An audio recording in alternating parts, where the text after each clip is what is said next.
Morning glory and evening grace, America. Hugh in Studio West. Special treat from Israel. I'm joined by Gadi Taub. Gadi is a journalist of long standing in Israel. He's a friend of our friend, Bethany Mandel, who pointed out to me his long-form interview with Prime Minister Netanyahu, which is very rare to see.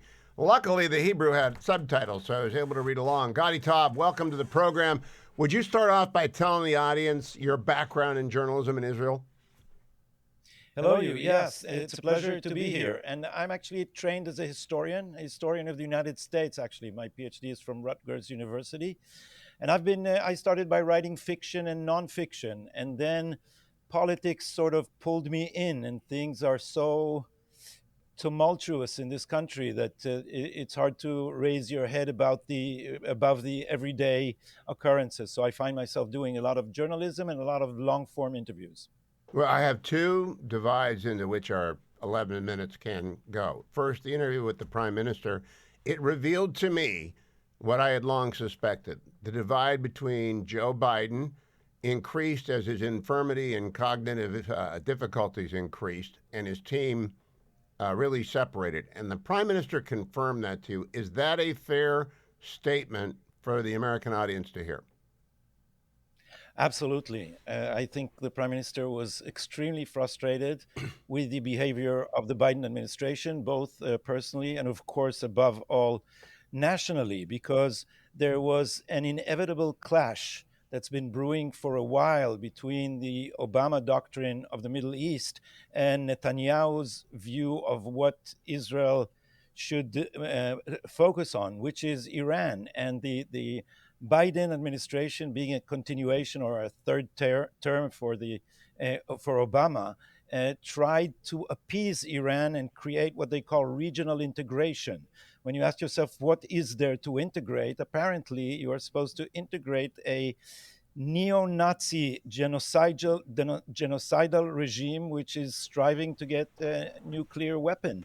Israel cannot afford that, and all of Netanyahu's energies were concentrated on this for maybe 2 decades. That was his first priority. So he couldn't reach an ideological agreement. And as a Prime Minister of Israel, he had to maneuver under very uncomfortable superpower machinations in the Middle East, but he managed to do something incredible, in my opinion. Despite American resistance, despite a almost full weapons embargo during most of this war, he managed to make a sweeping movement from beginning in Gaza and then taking the war over and against Biden's resistance into Lebanon by doing things like the Beeper operation, and then taking down Nasrallah, who has American blood to his elbows on his hands.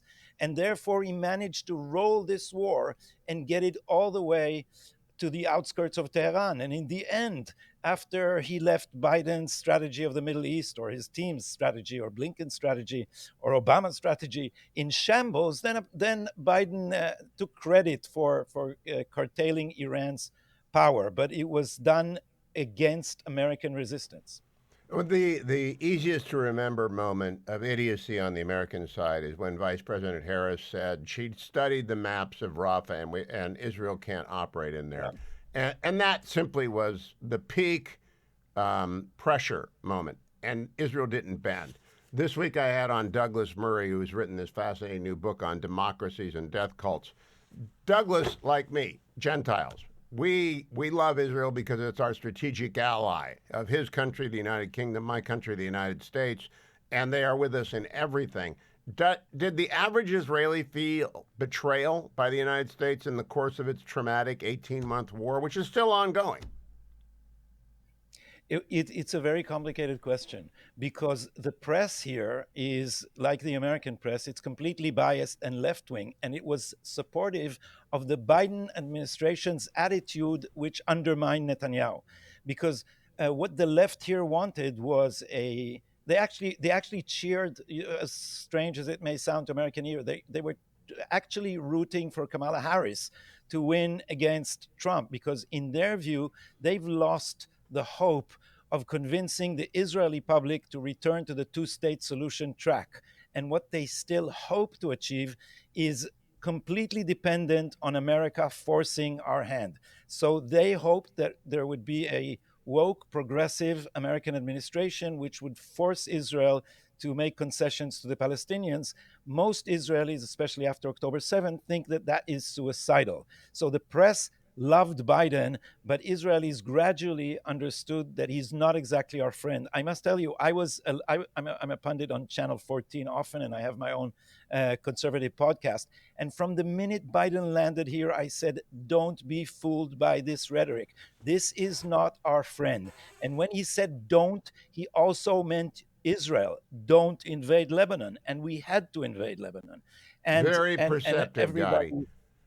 Have you come to the I was, you, conclusion that the Democratic Party has shifted inalterably into an anti-Israel stance? Because President Obama was probably the most anti-Israel president we've had since 1948, founding of the state. President Trump is at least the equal of Nixon during the Yom Kippur War and may prove to be even greater than Richard Nixon was during the Yom Kippur War. And I don't think there's any daylight left, but I think the Democratic Party has made a shift. Do you perceive that from your position? absolutely. And as I said, I'm a student of American history. And as far as I can see, Obama was the first disciple of Edward Said to occupy the White House. He was sort of a pro third world president more than he was pro Western, even more than he was pro American. And this was extremely dangerous for Israel. This administration was also very sophisticated. So it sold to the American public a nuclear deal that would actually give the Iranians the bomb. They sold it as a form of containment. And we were unable to get the message through, although, as you know, Netanyahu tried when he defied Obama and spoke to the joint session of the two houses of Congress. But what is happening to the Democratic Party is terrible. They support anti-American and anti-Israeli things. And lo and behold, the anti-American and the anti-Israel often go together, which is why the way I see it, this party would have to, I hope, completely reassess its own course, and I hope that it would come back to American values, and so also to the friendship with Israel. I'm also worried about what is happening on the margins of MAGA with people like Tucker Carlson and other isolationists beginning to hint that Israel is the source of trouble rather than the loyal, dependable ally. But the mainstream of the GOP and certainly the Trump administration is pro-Israel and understands us, I think, Well, deeply. the real problem is Candace Owens and the return of anti Semitism to a public stage without vast condemnation. Tucker and those who are very suspicious of foreign entanglements are burned by the last 20 years of the long war, but they can't ignore the problem of Iran having a nuclear weapon. Maybe they can. I don't want to speak for anyone. I can't. And I'm hoping Trump acts. Are you an optimist that after the 60-day, quote, negotiation, that bombs will drop as the president has threatened? Because I don't believe Iran will negotiate and open up their nuclear site. They just won't. I don't believe it. You know, I asked this question the prime minister. In this interview, he laid out the whole course of the war, and you could see how he thinks about it. And I also ventured into the future and asked the prime minister if Trump brings an agreement in which all the centrifuges, correct my English if my pronunciation is wrong, are dismantled. Would that be enough for Israel? Would you, the prime minister, be satisfied? And he had this bemused look on his face, and he only said this. He said, "Do you trust the Iranians?" And that was all he would comment. So I'm guessing he's not happy with anything less than a military takeout. And I have to tell you personally, I think Trump is very serious about dismantling Iran's nuclear program. And once he sees that negotiations would not do it, I think he would do the right thing. So, Gadi, I want to ask you one thing as an American I'm confounded by. Israel does not have a written constitution. We do. I teach constitutional law and have for 27 years. I do not understand how the Israeli Supreme Court can interfere with the firing of the Shin Bet parallel to MI5-6 merged or the FBI with a little bit of CIA thrown in. It's kind of hard to find a parallel. How they can intervene in that and how your attorney general can be so rogue She's just obviously anti-Netanyahu. Now, I don't get involved in other countries' politics, but I see what's red and what's blue. She's anti-Netanyahu. Period. Absolutely, and she has grown to be the most centralized power in the Israeli state, and indeed in any democracy. The late Shlomo Avineri, probably our greatest political scientist in recent decades, once asked in a newspaper op-ed, who is the strongest functionary in the whole of the democratic world? Is that the president of the United States? Is that the prime minister of England? No, he said it's the Israeli attorney general, because the way they have incrementally amassed a power that was not given to them by any law.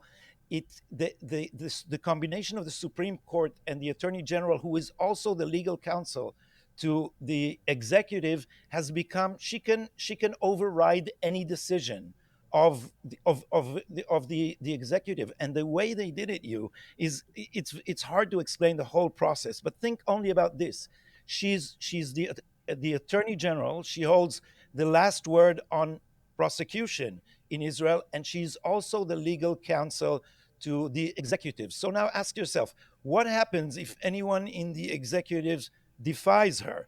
And then, as luck would have it, traditionally, such people suddenly find themselves under criminal investigation. So it was a trap laid out with patience, and now it's very hard to get out of. But I don't think we have any other option except to break this juristocratic hold of over our government.